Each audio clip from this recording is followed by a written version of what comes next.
বিসমিল্লাহির রহমানির রহিম। প্রিয় শিক্ষার্থীবৃন্দ, তোমরা সবাই কেমন আছো? আশা করি আল্লাহর রহমতে তোমরা ভালো আছো। তোমরা ভালো থাকো, নিরাপদ থাকো, আমি সর্বদাই আল্লাহর কাছে এই প্রার্থনা করি। তোমরাও আমার জন্য দোয়া করবে, আল্লাহর জন্য আমাকে সহি সালামতে রাখে। আমি মোহাম্মদ আতাউর রহমান, সহকারী শিক্ষক গণিত, Khalisha Belpukur school and college, Saidpur, Nilphamari. প্রিয় শিক্ষার্থীবৃন্দ, আজকে আমি তোমাদের অষ্টম শ্রেণীর গণিত বইয়ের দশম অধ্যায় একটি পাঠ নিয়ে আলোচনা করব। গত ক্লাসে আমি এই অধ্যায়েরই একটি পাঠ নিয়ে আলোচনা করেছিলাম বৃত্তের পরিধি এবং ক্ষেত্রফল নিয়ে। আমি আজকে যে বিষয়টি নিয়ে কথা বলবো সেটি হচ্ছে সিলিন্ডার বা বেলুন নিয়ে। প্রিয় শিক্ষার্থীবৃন্দ, আমি আমার হাতে তোমরা একটা বস্তু দেখতে পারতেছো। দেখো তো, এই বস্তুর ভেতরের দিকটা কি আছে? ফাঁপা, এবং এটা দেখতে কীরকম? রাউন্ড, তাই না? ভেতরটা ফাঁপা, এটাকে আমরা অনেকে চঙ্গ বলি, তাই না? তাহলে এই ফাঁপা নল আছে ভেতরে, এবং এই দিকে একটি বৃত্তাকার এই পাশের মুখটা একটু বৃত্ত আকার, তাই না? আমরা যদি এটাকে ভেঙি তাহলে এ পাশেও একটা বৃত্তাকার মুখ দেখতে পাবো। তো এই ধরনের বস্তুকে আমরা কোন আকৃতির বস্তু বলতে পারি? তোমরা কি বলতে পারবে এই ধরনের বস্তুকে আমরা কোন আকৃতির বস্তু বলতে পারি? যেমন আমাদের দৈনন্দিন জীবনে আমরা অনেক আকৃতির বস্তু ব্যবহার করি। কতগুলো ত্রিভুজ আকৃতির বস্তু ব্যবহার করি, কতগুলো চতুর্ভুজ আকৃতির বস্তু ব্যবহার করি, তাই না? তাহলে এইটা তাহলে কোন আকৃতির বস্তু তোমরা কি বলতে পারো? হ্যাঁ, এটা হচ্ছে সিলিন্ডার বা বেলুন আকৃতির বস্তু। তো আমি আজকে যে পাঠটি নিয়ে আলোচনা করব সেই পাঠের নাম হচ্ছে সিলিন্ডার বা বেলুন। আমরা অনেকেই মনে করে বেলুন আর বেলুনটা কিন্তু আলাদা জিনিস। এটা হচ্ছে বেলুন, সিলিন্ডারের অপর নাম হচ্ছে বেলুন। তো আমি এই আকৃতির একটি বস্তু তোমাদেরকে দেখাইলাম। এই ধরনের আমরা দৈনন্দিন জীবনে ব্যবহার করি এই আকৃতির বস্তু নিশ্চয়ই তোমরা বলতে পারবে। আমাদের দৈনন্দিন জীবনে ব্যবহার করি। আমি যেমন এখানে একটি কি ব্যবহার, গ্লাস, তাই না? এই গ্লাসের ভেতরটাও কিন্তু ফাঁপা, তাই না? এটা এই পাশেও একটা গোলাকার মুখ আছে, আর এটা ভাঙলেও আমরা এই পাশেও একটা গোলাকার মুখ পাব। তাহলে এটাও তাহলে আমাদের একটি সিলিন্ডার আকৃতির বস্তু। এই ধরনের আরও অনেক বস্তু আছে। তারপরে আমরা আমাদের দৈনন্দিন জীবনে এটা ব্যবহার করি। এটা কি? পাইপ, পানির পাইপ, তাই না? পানি এদিক দিয়ে আমরা পাস করাই। তাহলে এটাও একটা সিলিন্ডার আকৃতির বস্তু। তো এই সিলিন্ডার আকৃতির বস্তু আমরা যেমন গ্যাসের সিলিন্ডার আছে, গ্যাসের সিলিন্ডার, তার সিলিন্ডার আকৃতির বস্তু আমরা কয়েকটি নাম বললাম। একটি পাইপ একটা সিলিন্ডার আকৃতির বস্তু। তারপরে আমরা কি বললাম? গ্লাস। আর কি হতে পারে?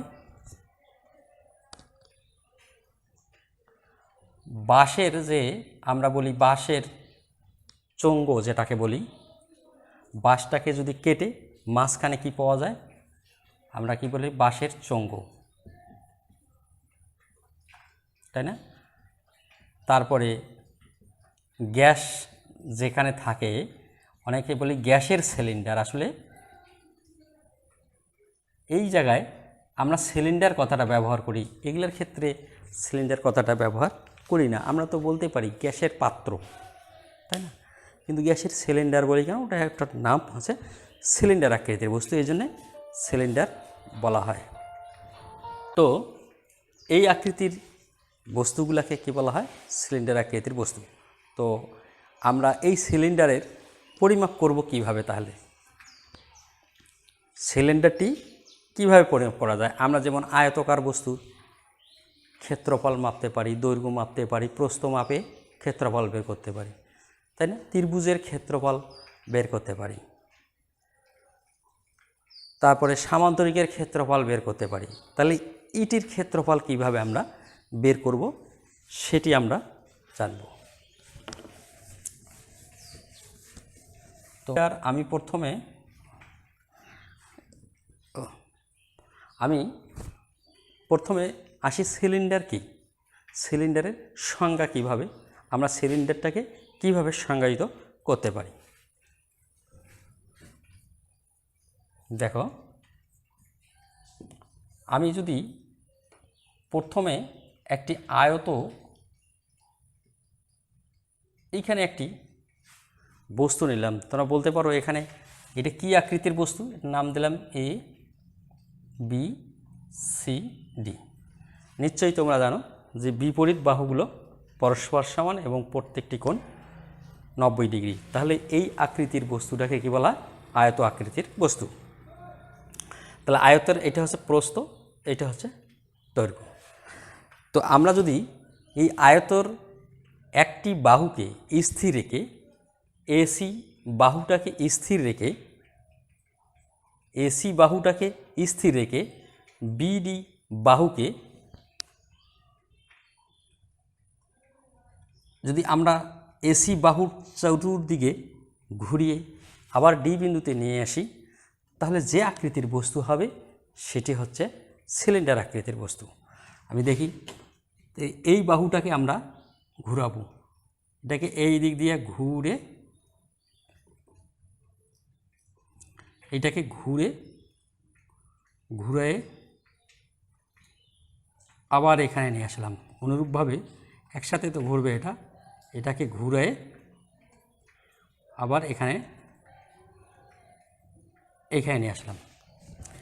নিয়ে এসে আমরা এটা যোগ করে দিলাম। যোগ করে দিলে এখানে যে বস্তুটি তৈরি হলো সেটি হচ্ছে সিলিন্ডার বা বেলুন। আমি আবার বলতেছি, প্রথমে আমরা এ বি সি ডি একটি আয়ত নিলাম। এই আয়তের এসি বাহুটাকে স্থির রেখে বিডি বাহুটাকে এর চতুর্দিকে ঘুরিয়ে আবার ওই বিন্দুতে নিয়ে আসলে একসাথে ঘুরেছি, এটাকেও ঘুরিয়ে আনছি, এটাকেও ঘুরিয়ে আনছি, এটাকে ঘুরিয়ে বি বিন্দুতে আনছি, এটাকে ঘুরিয়ে ডি বিন্দুতে আনছি। দেখো এই ধরনের একটি বস্তু তৈরি হবে। তাহলে এই বস্তুটাকে কি বলা হচ্ছে? সিলিন্ডার বা বেলুন। নিশ্চয়ই বুঝতে পেরেছো। তাহলে সিলিন্ডার বা বেলুনের এইটা, এই এ সিটা সিলিন্ডারের কি হলো? উচ্চতা হলো। আর এই সিডিটাকে কি বলবো? সিলিন্ডারের ব্যাসার্ধ। যেহেতু এটা কেন্দ্রবিন্দুতে আছে, তাহলে সি থেকে ডি পর্যন্ত আর সি থেকে এই দাগ পর্যন্ত এটা সমান। তাহলে এটাকে আমরা, এটা যেহেতু একটা বৃত্তের মতো তৈরি হয়েছে, দেখো তো এটা একটা কি তৈরি হয়েছে? বৃত্ত। এটাও একটা বৃত্ত। তাহলে এটা বৃত্তের পরিধি হয়েছে। বৃত্তের কেন্দ্র থেকে বৃত্তের পরিধি পর্যন্ত যদি কোনো দাগটা নিই, সেই রেখাংশটাকে কী বলা হয়? এই বৃত্তের ব্যাসার্ধ। তাহলে সিজিটা হচ্ছে ব্যাসার্ধ। তাহলে সিলিন্ডারের ব্যাসার্ধ কোনটা হলো? সিডি। আর উচ্চতা কত হলো? এসি। এসিটাকে আমরা কি বলতে পারি? সিলিন্ডারের উচ্চতা। আর সিডিটাকে কি বলতে পারি? ব্যাসার্ধ। নিশ্চয়ই তোমরা বুঝতে পেরেছো। তাহলে সিলিন্ডার আকৃতির বস্তুরও কি থাকে? উচ্চতা থাকে এবং ব্যাসার্ধ থাকে। তাহলে সিলিন্ডার কি এখন তোমরা বুঝতে পারলে। এরপরে সিলিন্ডারের ক্ষেত্রফল যদি আমরা বের করতে পারি, তার আগে আমি একটা জেনে আসি, সিলিন্ডারটাকে আমরা যদি বিভিন্ন অংশে ভাগ করতে পারি, দেখো সিলিন্ডারটাকে কয়টা অংশে ভাগ করতে পারি, তাহলে সিলিন্ডারের এই যে এখানে একটা কি বৃত্ততল, তাই না, এখানে আর একটা বৃত্ততল, তাহলে একটা সিলিন্ডারের কয়টা বৃত্ততল হলো, দুইটা, উপরে একটা নিচে একটা। তাহলে সিলিন্ডারটাকে আমরা কয়টা তল পাইতে পারি ভাগ করলে, দুইটি তল, উপরে একটা তল, নিচে একটি তল, আর এইখানে একটি তল, এটা হচ্ছে এই তলটা। তাহলে এইটা কিন্তু বক্র আকার, গোলাকার, যে যে যে জিনিসটা আমরা এই তলটাকে বলবো, এই যে এইটা হচ্ছে বক্রতল, এটার নাম হচ্ছে বক্রতল। তাহলে আমরা পাইলাম বৃত্ত, এটা তলের নাম হচ্ছে বৃত্ততল, এটাও বৃত্ততল, এটা হচ্ছে বক্রতল। লক্ষ্য করো, তাহলে একটা সিলিন্ডারটাকে আমরা যদি বিভিন্ন অংশে ভাগ করি, দুইটা বৃত্ততল হবে, একটি বক্রতল হবে। এখন আমরা যদি এই সিলিন্ডারটার ক্ষেত্রফল বের করতে যাই, তাহলে দুইটা বৃত্ততলের ক্ষেত্রফল আর একটা বক্রতলের ক্ষেত্রফল বের করলে আমাদের সিলিন্ডারের ক্ষেত্রফল পাওয়া যাবে।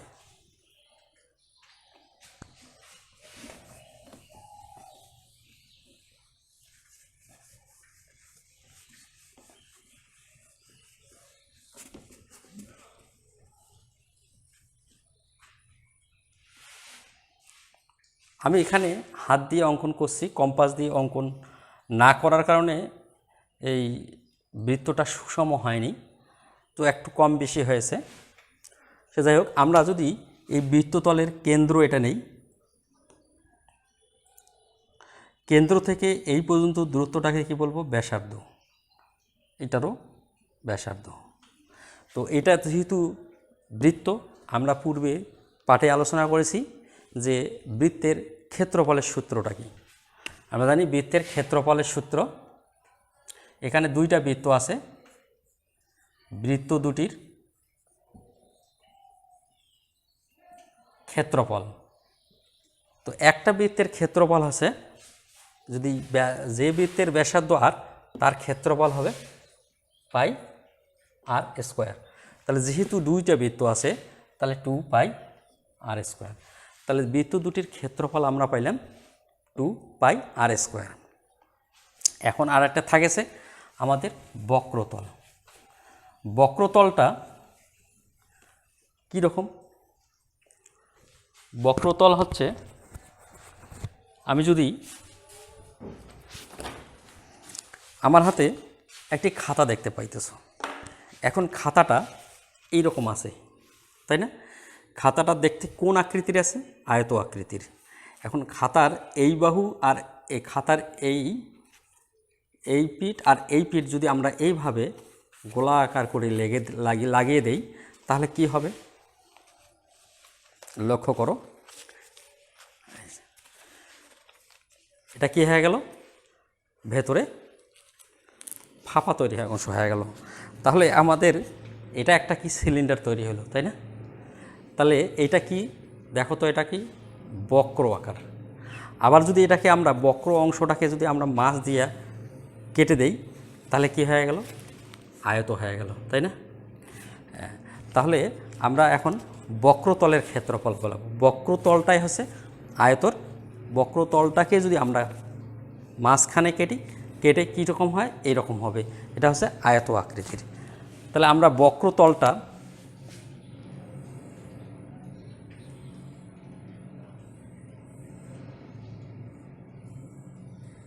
এটা হচ্ছে বক্রতল। এই বক্রতলটাকে যদি আমরা মাছ দিয়ে কেটে নেই, তাহলে কি আকৃতির বস্তু হয়ে যাবে? লক্ষ্য করো,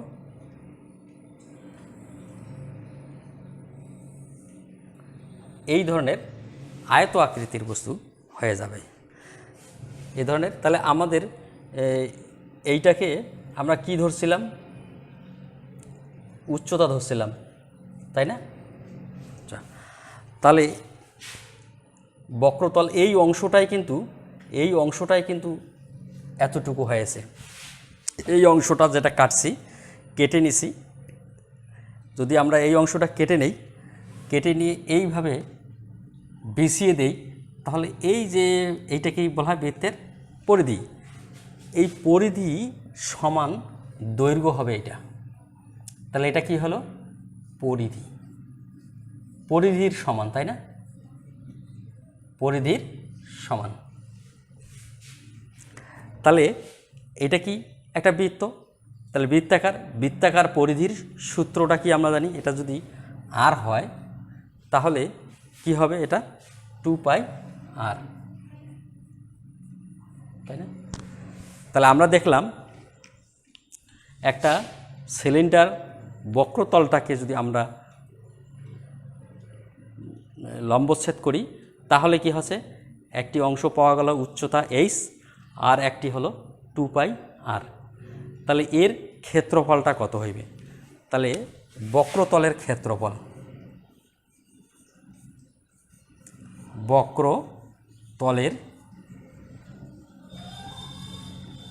ক্ষেত্রফল এইটার ক্ষেত্রফলের সমান। এইটা কি আমরা ধরি দৈর্ঘ্য, এটা যদি আয়ত হয় এটা দৈর্ঘ্য, আর এটা হচ্ছে প্রস্থ। লক্ষ্য করো, দৈর্ঘ্য ইন্টু প্রস্থ। দৈর্ঘ্য আমাদের কার সমান, পরিধির সমান 2πr। প্রস্থ কার সমান, উচ্চতার সমান। তাহলে কি হলো 2πr h। তাহলে বক্রতলের ক্ষেত্রফল পাইলাম 2πr h, আর বৃত্ত দুটির ক্ষেত্রফল পাচ্ছি 2πr²। তোমরা নিশ্চয়ই বুঝতে পেরেছো।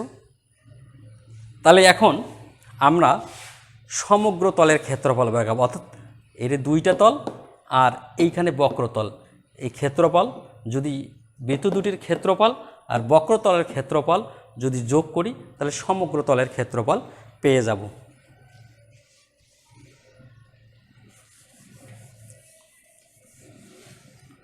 তাহলে আমরা এখন কি লিখব, সমগ্র সিলিন্ডারের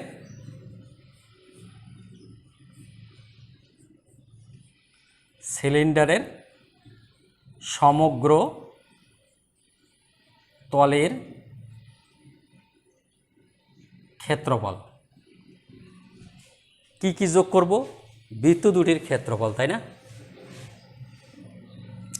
বৃত্ত দুটির ক্ষেত্রফল আমরা পেলাম কি 2πr², আর বক্রতলের ক্ষেত্রফল পাইলাম কত, 2πrh।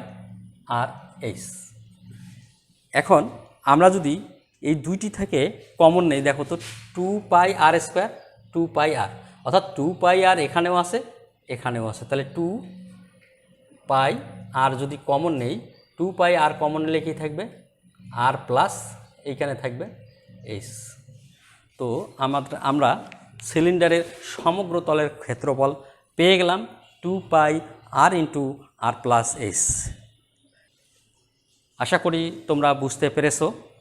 তাহলে আমরা যদি এখন এই সমগ্র তলের ক্ষেত্রফলের সূত্র দিয়ে আমরা গাণিতিক সমস্যা সমাধান করতে পারব। চলো এবার আমরা একটা গাণিতিক সমস্যার সমাধান করে ফেলি। ধরে নিলাম এটা একটা সিলিন্ডার, এই সিলিন্ডারের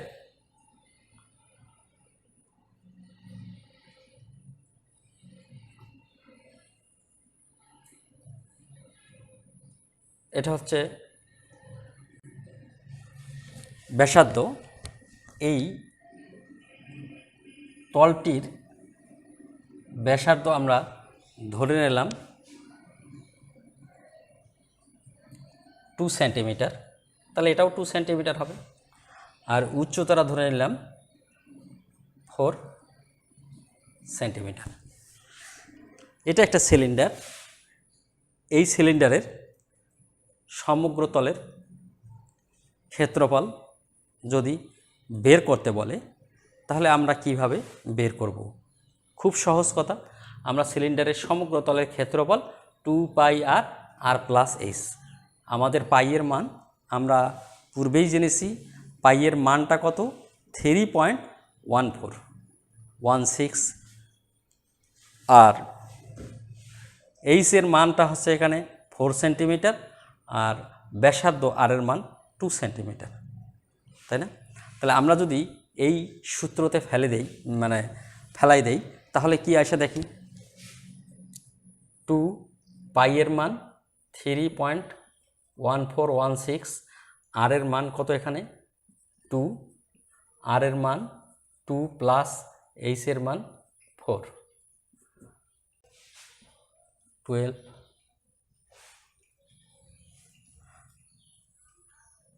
এই কয়টি 2 ইন্টু 3.1416 ইন্টু 2 গুণ করলে কত আসছে? 12.5664 ইন্টু 4 আর 2 যোগ করলে 6, এর সাথে যদি আমরা 6 গুণ করি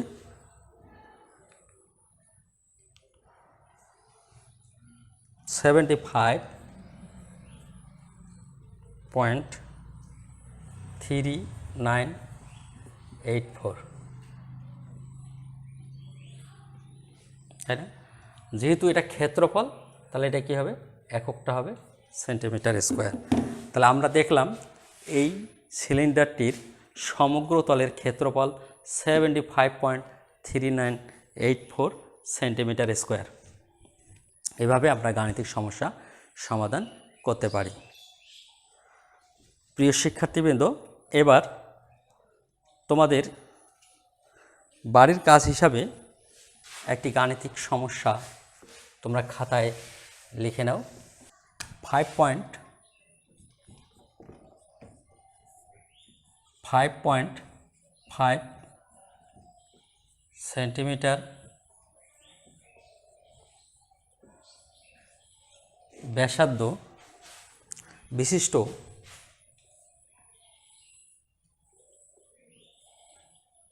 একটি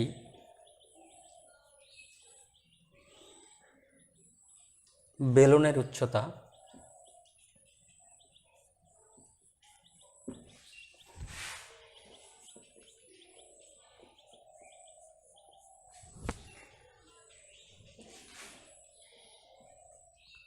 6 সেন্টিমিটার।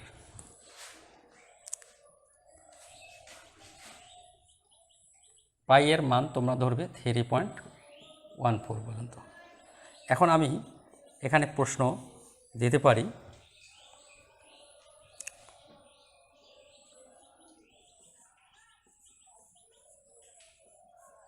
সিলিন্ডারের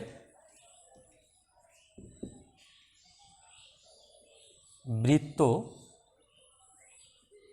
তল দুটির ক্ষেত্রফল কত? খ নম্বরে প্রশ্ন দিতে পারি, সিলিন্ডারের বক্র তলের ক্ষেত্রফল কত?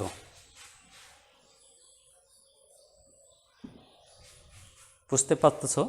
তাহলে যেহেতু সিলিন্ডারের দুইটা বৃত্ততল আছে, তাহলে এই বৃত্ততল দুইটির ক্ষেত্রফল আমরা বের করব একবারে, আর বক্রতলের ক্ষেত্রফল বের করব। এখন এই তল দুটি যোগ করলে আমরা সমগ্র তলের ক্ষেত্রফল বের করতে পারব। সিলিন্ডারের সূত্র ব্যবহার করে সমগ্র তলের